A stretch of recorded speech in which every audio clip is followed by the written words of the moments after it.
Contini. Él es Retail Vertical Leader Softhorn and Venezuela. Bienvenido. Abrazo grande, Martín. El tiempo es tuyo. Buenas. ¿Cómo están? Buen día para todos. La idea de hoy es repasar un poquitito el contexto de lo que está pasando con el consumo masivo a través de la fuente de información de NielsenIQ. Vamos a arrancar con la agenda del día. Es arrancar con el contexto macro, qué es lo que estamos viendo a nivel global, y después nos vamos a meter particularmente en lo que está pasando en Argentina. Después de la etapa del contexto macro, vamos a entrar a analizar un poco lo que pasa a través de la canasta Nielsen de consumo masivo, las familias, lo que está pasando con los diferentes canales y con las diferentes áreas geográficas, y luego ya vamos a finalizar con algunas conclusiones y recomendaciones. Entonces, para arrancar, desde el contexto global, que nosotros hacemos encuestas en todo el mundo, nos hablan de un 2022 de donde venimos, que era un periodo de mucha incertidumbre, con mercados con mucha volatilidad, con una reestructuración del comercio internacional, niveles de inflación en alza en la mayoría de los países, una fuerte amenaza que existía de desaceleración económica y un 39% de los consumidores que manifiestan estar en peores condiciones financieras que lo que estaban en el año 2021. 2023, periodo que se caracteriza por también la inestabilidad, con niveles de crecimientos económicos en la mayoría de los países más atenuados, entre un 0,5 y un 2,2%. Habría un cierto control inflacionario, estamos hablando globalmente, después vamos a ver particularmente qué pasa con Argentina. Niveles de precios que de todos modos se van a mantener elevados por los costos logísticos y de transporte y de inventario, y altas tasas de interés que continúan impactando en el consumo de los hogares. Entonces, en nuestra encuesta nos da como resultado una característica que es una mentalidad recesiva de parte del consumidor. Un 62% de los consumidores piensan que actualmente están viviendo en recesión. Un 48% de los consumidores espera estar en recesión en los próximos 12 meses. Y acá un dato súper importante para destacar, un 38% de los consumidores, 4 de cada 10, tienen solo lo suficiente para comida, vivienda y básicos. Eso es un poco para que tengamos en nuestra cabeza el contexto que encaramos en el 2023, ¿no? Venimos de un 2022 complicado, pero también con un contexto complejo a nivel global, no es particularmente en Argentina, bastante complicado. Entonces, este consumidor que está con estas limitaciones y con esta perspectiva negativa de lo que va a ocurrir, toma decisiones como para ahorrar en el gasto de consumo. Ese tipo de decisiones para poder surfear esta situación de crisis están relacionadas con su intención de gasto en los próximos meses y que está más vinculado por lo que es más esencial: servicios públicos, alimentos, educación. Dentro de alimentos, todo lo que es consumo masivo, mayor consumo a los productos de frutas y verduras esenciales para el hogar, salud, lácteos, carnes, frescos. Y por otro lado, ¿dónde hace el ajuste? El ajuste va a estar por el lado de comer afuera de la casa, vestimenta, entretenimiento fuera del hogar, porque por algún lado tiene que ajustar para que la plata le alcance para cubrir los básicos. Entonces, esto es más o menos el contexto a nivel global. Vamos a ver qué pasa particularmente, de dónde venimos y a dónde vamos en Argentina. Cuando ya bajamos localmente a lo que está pasando en Argentina, vemos que venimos de una desaceleración del Producto Bruto, de crecimientos de 10%, pasamos a crecimientos de 5,8%, con índices de precio creciendo alrededor del 95%, muy elevados. Los salarios creciendo también alrededor del 90%, pero por debajo de los niveles de inflación, con lo cual ahí tenemos pérdida de poder adquisitivo de los consumidores. Y el tipo de cambio que también se viene devaluando la moneda, pero con atraso cambiario, porque siempre, ahí vemos un 70% del 2022 por debajo de los niveles de inflación. La tasa de pobreza continúa en aumento, alcanza en 2022 un 43% y la tasa de indigencia un 8%. Dato para destacar, esa tasa de pobreza y esa tasa de indigencia, si no existieran las ayudas del gobierno, alcanzarían el 50% de la pobreza y el 20% de la indigencia. O sea, la mitad de las personas pobres. Entonces es un contexto bastante complejo. ¿Qué se espera en números para el 2023? De nuevo, se sigue desacelerando el crecimiento del PBI alrededor del 1,4%. Vamos a seguir con niveles bastante altos de inflación y la tasa de cambio que se va a seguir devaluando, pero no al ritmo de la inflación, con lo cual se sigue acumulando lo que es el atraso cambiario. Esto sería el contexto macro. Pasamos de lo global complicado a lo de Argentina un poquito más complicado. Y ahora vamos a ver lo que más nos interesa a nosotros, que es cómo impacta todo esto en el consumo masivo y en los diferentes canales y áreas geográficas del país. En Nielsen medimos lo que es la canasta Nielsen, que es una canasta de bebidas, alimentos, cosmética, tocador y limpieza. La medimos para todos los canales. Todos los datos que están acá son la suma de supermercados, autoservicios tradicionales, kioscos, minimercados, farmacias y perfumerías en todo el país. Eso nos arroja y construimos la evolución del consumo per cápita haciendo una base 100 en el año 2010, simplemente para ver cómo viene evolucionando y la caída que sufrió 2017, 2018, 2019, tocando un piso de 76 en el 2020, luego de que comience la pandemia, para ya luego entrar en lo que llamamos la nueva normalidad, en el cual observamos un crecimiento del consumo en el 2021, un crecimiento del consumo en el año 2022 y ya pensando en lo que esperamos para el 2023 es un leve retraso en el consumo, una nueva caída. ¿De cuánto? Nosotros calculamos que va a estar en una caída alrededor del 1,3% la caída de consumo masivo para el año 2023 y veníamos de un crecimiento en 2022 del consumo de alrededor del 4%, que ahora después vamos a entrar a verlo. ¿Por dónde venía el crecimiento del consumo per cápita? Impulsado principalmente por lo que son las familias de bebidas alcohólicas y bebidas no alcohólicas y alimentos. Fíjense, estas familias, haciendo base 100 en 2010, cómo evoluciona el consumo per cápita, tienen una recuperación en 2022 muy fuerte, lo que es bebidas y alimentos, pero lo que más marcamos es que las bebidas recuperan el consumo cuando comparamos en relación al año 2018, previo a que empiecen esas caídas tan fuertes. Alimento todavía está por debajo del consumo previo a la pandemia. Y estas familias son las que están creciendo en el 2022, alimentos y bebidas. Cuando vamos a lo que es limpieza del hogar y de la ropa o la canasta de cosmética y tocador, el panorama es diferente. Continúa cayendo el consumo per cápita, salvo en cosmética que tiene un leve crecimiento en el año 2022, pero lo que sí destacamos es los niveles. O sea, si bien puede haber una recuperación o siguen cayendo, están muy por debajo de los periodos previos a la pandemia. Con lo cual ahí todavía hay mucho que esperar para que se sigan recuperando las categorías. En lo que es el consumo del 2022, como decíamos antes, estaba creciendo un 4,6% en nuestra canasta Nielsen el consumo, impulsado principalmente por el interior del país. Fíjense las variaciones, litoral, Córdoba, Buenos Aires y área sur, niveles de crecimiento muy grandes. Como veíamos antes, lo que impulsa este crecimiento es todo lo que es bebidas y alimentos y no todo lo que es limpieza, cosmética y tocador, que está con variaciones negativas, excepto en Córdoba y la zona sur del país. ¿Y por qué bebidas y alimentos sostienen todo este consumo? Y bueno, porque en una situación de crisis donde tenemos 50% de pobreza, en el cual los más afectados son las partes más bajas de la pirámide, que destinan casi el 30 y pico por ciento de su gasto a lo que es alimentos y bebidas, bueno, y dejan de gastar en otras cosas, están destinando plata ahí, porque también fueron los más afectados por los niveles de inflación y la pérdida de poder adquisitivo. Fíjense que cuanto más abajo me ve la pirámide, más pérdida de poder adquisitivo hay y más porcentaje de gasto tengo que destinar a lo básico, que es alimentos.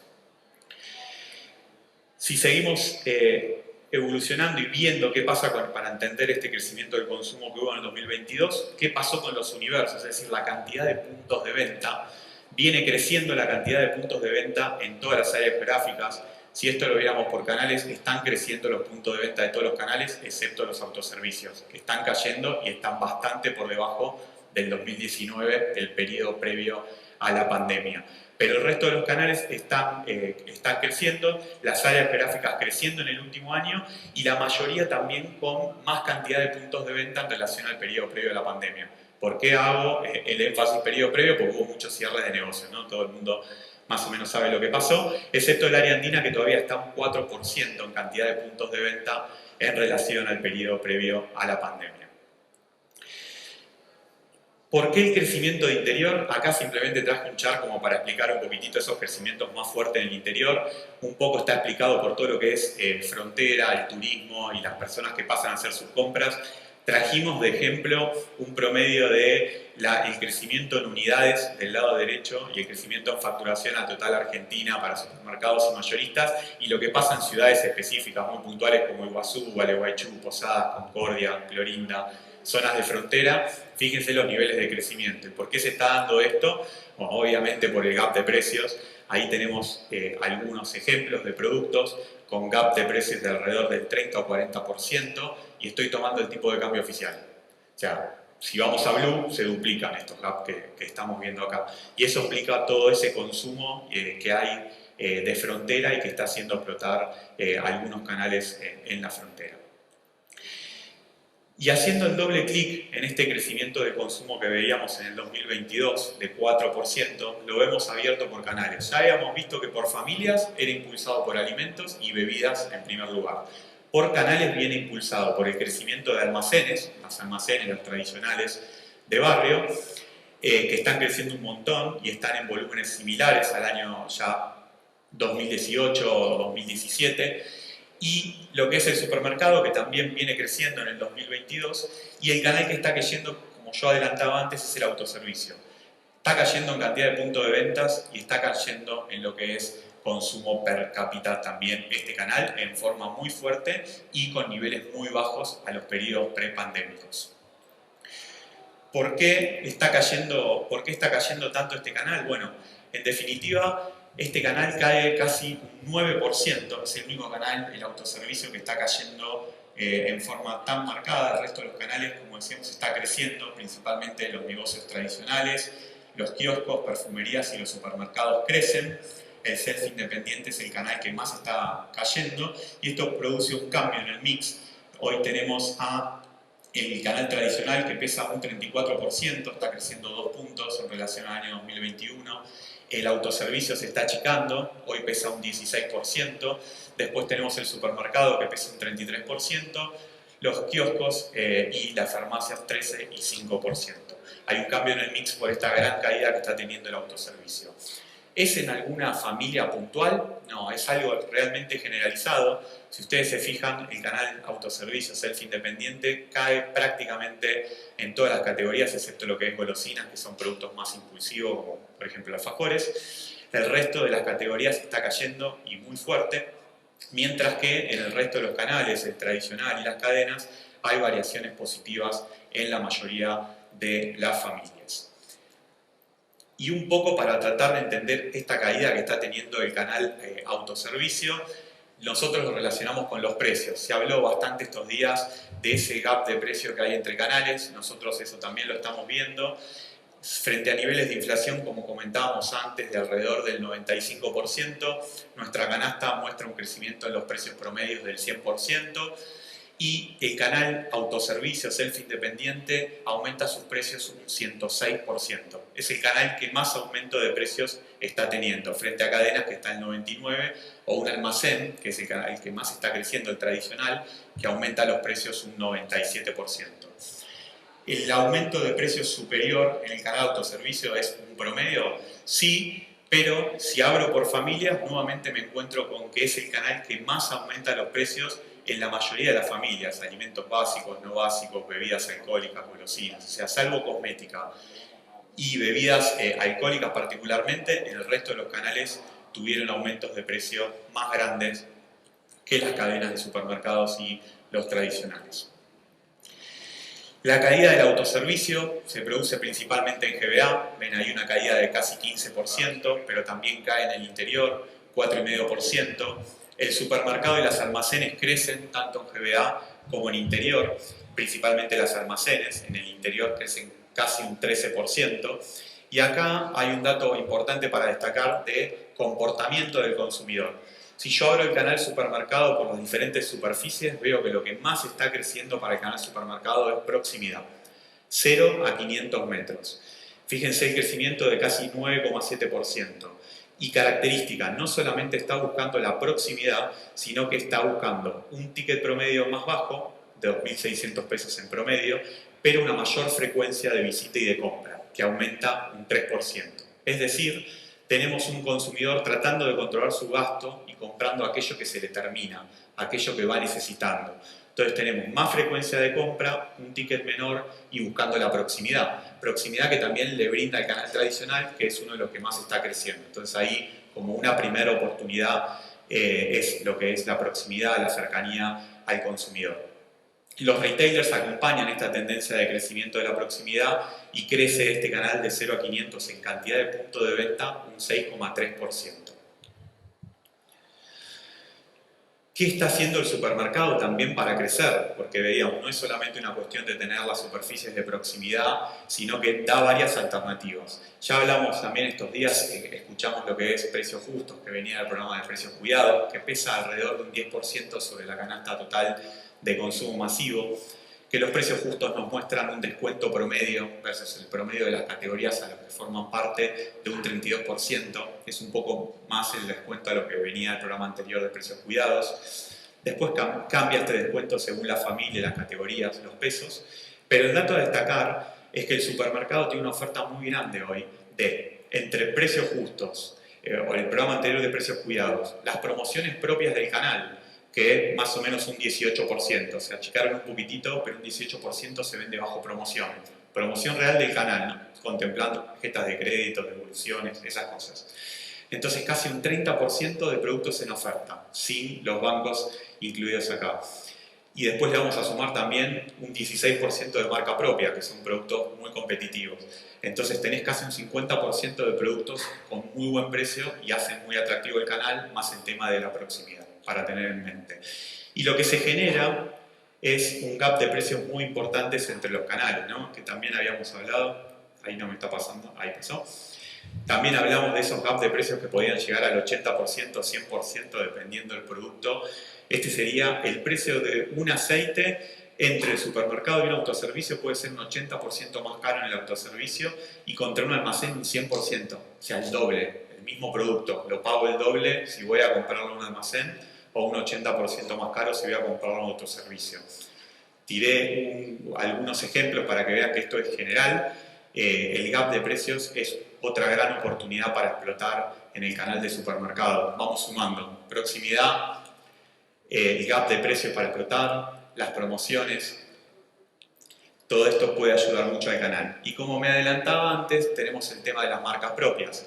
Las marcas propias crecieron un 13,4%, mientras que el resto del canal supermercado creció un 4%. Ya pesan un 16% en lo que es las marcas propias en el supermercado en Argentina, lo cual nos marca, bueno, la tendencia es de crecimiento, pero todavía tiene un gap grande para seguir creciendo. Si yo me comparo con el peso de las marcas propias en otros países europeos, 40%, 45%. Hay mucho margen para que las marcas propias continúen la senda de crecimiento. Y el crecimiento de las marcas propias fue impulsado principalmente por lo que es alimentos frescos, lácteos y congelados, que tienen crecimientos de 15 o 20%. Ahí abajo destacamos cuáles fueron las categorías que más crecieron o las que menos crecieron en marca propia, como aceites, conservas y arroz en lo que es alimentos, leches en sachet, fiambres, feteados y hamburguesas, entre las categorías con mayor crecimiento en marca propia para el canal. Así que bueno, nuevamente otra oportunidad que se suma para explorar qué se puede hacer en el canal supermercado. Y por supuesto no nos vamos a olvidar del e-commerce. Ya no está creciendo las tasas boom que post pandemia, con los crecimientos que veíamos abismales y que todo el mundo salió corriendo para ayornarse y levantar una página y empezar con los delivery, pero continúa creciendo, alcanzando un peso de 2,2%, crece un 93% en facturación, contra un 82% que crece el promedio del canal supermercados. Ahí vemos la evolución del peso en las líneas de abajo por mes, en los cuales se ven los picos en los Cyber Monday, en los Black Friday, en los Hot Sales, que es lo que alcanza picos de 3 puntos, pero es un canal que continúa desarrollándose, quizás no al nivel de crecimiento. ¿Pasa solo en la Argentina? No, nosotros tenemos los datos de los diferentes países del mundo, sigue creciendo el e-commerce, pero disminuyeron bastante las tasas. Y sí, también acá tenemos una oportunidad. Como yo decía antes, la marca propia acá pesa 16 y en Europa un 45. El e-commerce acá pesa un 2%. Me voy a países europeos 8 o 10%, me voy a países asiáticos, Corea 35%. Dicen que ahí es lo que va a pasar dentro de 10 años en el resto de los países. No sé si va a ser tan así, pero podemos esperar que crezca mucho más. ¿Cuáles fueron las categorías o familias que más crecieron de e-commerce? Está muy relacionado también con el off-premise, o sea, bebidas nuevamente impulsando el crecimiento del e-commerce con un crecimiento del 133% contra el promedio de 93% a total PGC. Después vemos que también la familia de bebidas es la que alcanza los picos en importancia. Un 40% se vendió de bebidas en e-commerce. De todo lo que se vendió, el 40% fueron bebidas en diciembre del 2022. Diciembre anterior había tenido un pico, pero del 32%. Y después también destacamos perfumería, que es otra de las categorías que crece mucho cuando hay grandes activaciones como los eventos que nombrábamos antes, Black Friday, Cyber Monday, como categorías que para tener en cuenta de que tienen que promocionar o publicar cuando pasan este tipo de eventos o quieren hacer un mayor tráfico de volumen de venta en el canal. Dejamos un poquitito nuevamente, venimos del contexto global, qué pasaba con el consumidor, contexto macro en Argentina, qué pasa con el consumo a través de la canasta Nielsen, y ahora entramos específicamente a ver la situación de las cadenas. Las cadenas regionales tienen un peso de 16% en el año 2022, crecieron para nosotros un 81,3%, es decir, por encima del 80% del total nacional, por encima del resto de las cadenas que crecieron en 2022 un 79,8% y muy por encima del canal mayorista que tuvo un crecimiento de 76,8% en el año 2022. El crecimiento en el 2023 cambia un poquitito, solamente estamos dentro del primer trimestre del año, en el cual el crecimiento es del 100% del promedio del total supermercado, contra un 105, 101 del resto de las cadenas y las regionales un poquitito más atrás. Seguramente vaya cambiando esta tendencia a lo largo del año. Pero sí queríamos destacar que el crecimiento de las cadenas regionales viene dado por el formato de entre 500 y 3.500 metros. Ahí crecen más que el resto de las cadenas, que los top players del mercado. Pero el mercado está creciendo mucho en proximidad, ya lo habíamos dicho antes, el formato de 0 a 500 metros es el que más crece, 82%. Y ahí el resto de las cadenas es el que está impulsando este formato que es Carrefour Max, los Carrefour Express, los Día, ese tipo de formato de proximidad, entre otros que están creciendo en punto de ventas, acompañando la tendencia y dándole al consumidor esa cercanía que está reclamando para compras más frecuentes y de un ticket más bajo. Así que ahí tenemos nuevamente marcada la oportunidad de lo que es la cercanía. A nivel áreas geográficas, el crecimiento de las cadenas regionales está dado principalmente por lo que es el NOA, donde crecen más que el resto de las cadenas, en Cuyo también crecen más que el resto de las cadenas, y en lo que es el resto de Buenos Aires también 81% contra 79%. Obviamente el resto de las áreas son una oportunidad, como por ejemplo el litoral, donde el resto de las cadenas está creciendo un 86%, en GBA también, donde están concentrados los big players, que están creciendo más que las cadenas regionales. Y a nivel familias, también un muy buen desempeño de las cadenas regionales en alimentos, comestibles, bebidas, lácteos y congelados y limpieza. Están creciendo en mayor porcentaje que el resto de las cadenas, y si quieren la oportunidad está por el lado del non-food, donde el resto de las cadenas crece a un 82% versus un 78% de las cadenas regionales, y también lo que es perfumería, como que si hablamos por familias hay una oportunidad de gap mirando lo que es el resto de las cadenas para desarrollar en las cadenas regionales. Abajo lo que tienen es cuánto le pesan esas diferentes familias y cómo evoluciona el peso de alimentos, limpieza, cosmética y tocador. Seguimos buscando oportunidades y analizando, bajamos de familia a nivel categoría, qué pasa con las categorías en las cadenas regionales versus el resto. están bastante ordenadas, las 20 categorías más importantes para las cadenas regionales son prácticamente las mismas. Yo ahí marqué conservas de pescado, leches en sachet y quesos blancos como categorías que figuran en lo que es en el top 20 del resto de las cadenas y quizás se podrían desarrollar un poquitito más en las cadenas regionales. Pero en líneas generales estamos alineados a nivel peso de categorías. Seguimos bajando un poquitito más y vamos a ver qué pasa a nivel SKUs. ¿Cuáles son los productos más vendidos en los supermercados y en los mayoristas? Me parece que es un dato súper relevante. ¿Por qué? Porque son los productos que no me pueden faltar, son los que tenemos que tener. ¿Por qué traigo también a colación el mayorista? Porque el mayorista está yendo por el consumidor final. ¿Por qué también lo traigo? Porque al mayorista se va a abastecer el tradicional, que es el canal que más está creciendo. Entonces es importante lo que está pasando en ese canal.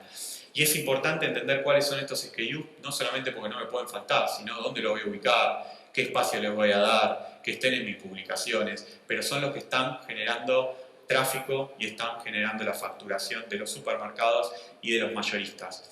Como datos a destacar, bueno, Fernet, producto más vendido, de tanto en mayoristas como en los supermercados, y después que en la parte de supermercados la mitad de esos 20 ítems son de bebidas, alcohólicas o no alcohólicas, pero está bastante concentrado en bebidas, que de nuevo es lo que está haciendo crecer, recordemos, a la canasta. Del lado de los mayoristas está más distribuido bebidas, alimentos, hay también productos de limpieza, cosmética, etcétera, pero bueno, hay una mayor distribución. Pero bueno, sí es importante tener en claro cuáles son estos productos y tratar de estar abastecidos. También trajimos ahí brevemente para que vean una foto de la importancia que tienen los principales players fabricantes del mercado, y sí queríamos destacar una oportunidad, ¿no? ¿Cuánto le pesan a las cadenas regionales y al resto de las cadenas los players? Fíjense dónde están ubicadas las marcas propias, que veníamos hablando, que hay una gran oportunidad. ¿Por qué? Porque están creciendo acá, están creciendo en todo el mundo y hay una oportunidad de desarrollo cuando hablamos de cadenas regionales que están en el puesto número 9, la importancia que tienen las marcas propias, mientras que para el resto de las cadenas las marcas propias es lo más importante. Obviamente sumo todas las categorías, son multicategoría, compito contra fabricantes que manejan alguna categoría, pero hoy es lo más importante que tienen el resto de las cadenas. Luego hay algunos cambios, algunos players que aparecen como Arcor o PepsiCo en el top ranking de las cadenas regionales que no están, y otros que están menos desarrollados quizás en las cadenas regionales en relación al resto del mercado. Y como para ir cerrando, las principales conclusiones que tenemos hasta acá es un contexto muy complicado, muy complejo, que vuelve a fundamentar tener en cuenta las tendencias que están ocurriendo en el mercado.